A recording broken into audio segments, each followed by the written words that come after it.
Veda, CEO of ALU, Dr. Twala, I'll not even try to pronounce his other name, the Vice Chancellor of the African Leadership University, distinguished guests. I see in front of me many of you that are part of now the alumni network, and last but not least, the ALU Public Sector Fellowship Class of 2023. I'm delighted to be here with you today as you celebrate the journey of the second cohort of the ALU Public Sector Fellowship Program. But just like Dometo, and I feel like you were looking at my talking points, so I feel like you've already touched things that I wanted to touch, but I wanted to start by sharing my personal story. Just like you, Dometo, in 2018, I got a call to serve as the Minister of ICT and Innovation. It was the biggest shock of my life. What I did not know and wasn't prepared for was the fact that I was going to spend the first year of my career as a minister second-guessing myself. I think for many of you in this cohort probably have had to deal with imposter syndrome. I had the best mentors, support structure, but I still had my very own doubts.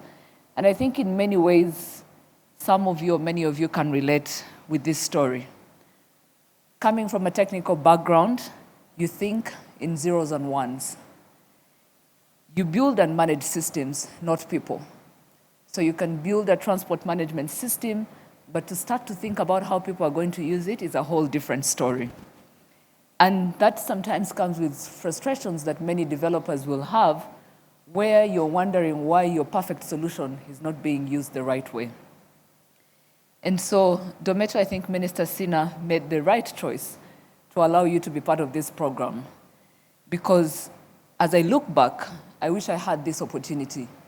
Maybe the anxiety that I had in year one and thinking of the blah, blah perspective just like you would not have been there.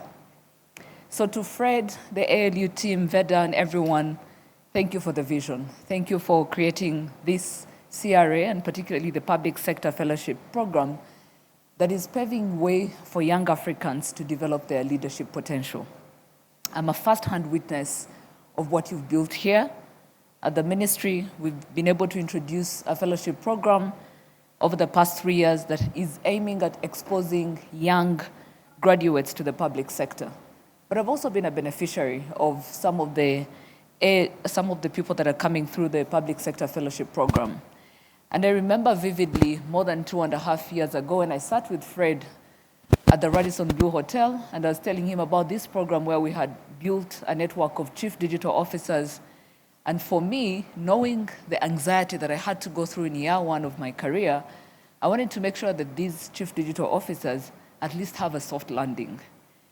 And as I was starting to pitch what I really wanted from him, he stopped me halfway through and said, I have the public sector fellowship program that I'm trying to create. And I said, how many Rwandans do you have?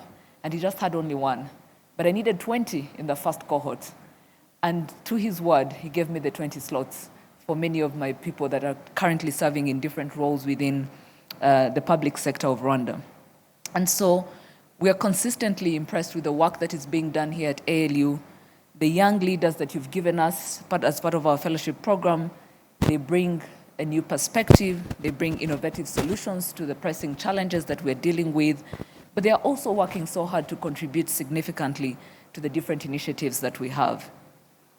So as I look and reflect back on the ALU Public Sector Fellowship Program, which really complements a lot of the efforts that we're putting in place to build a capable and responsive public sector workforce, I can only be proud of the work that ALU team is doing.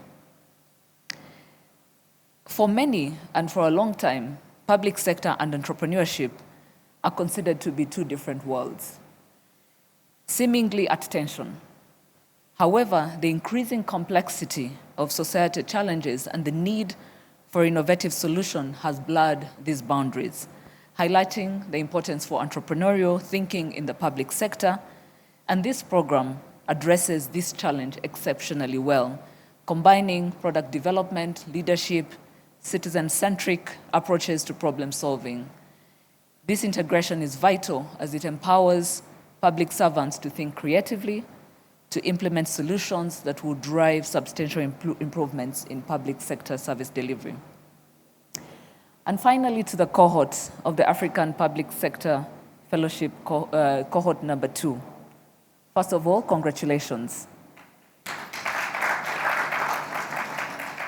Today, we celebrate a journey of 13 months, which I hope will inspire a journey of lifelong learning.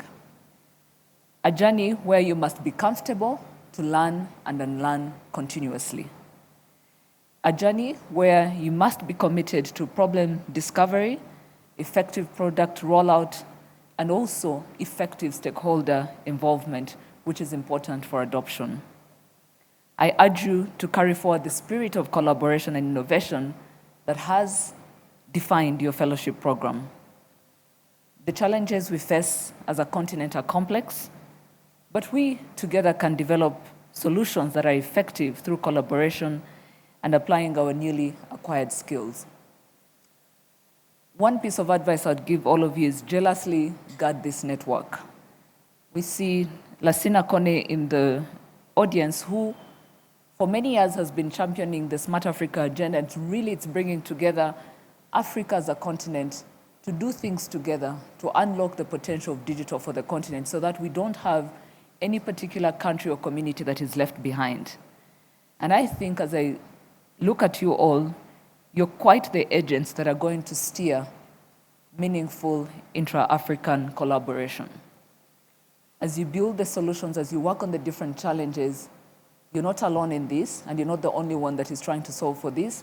Maybe one of you is already solving for this, and that ability to guard that network and exchange those experiences is what is really going to enable each one of you to be successful at what you're doing.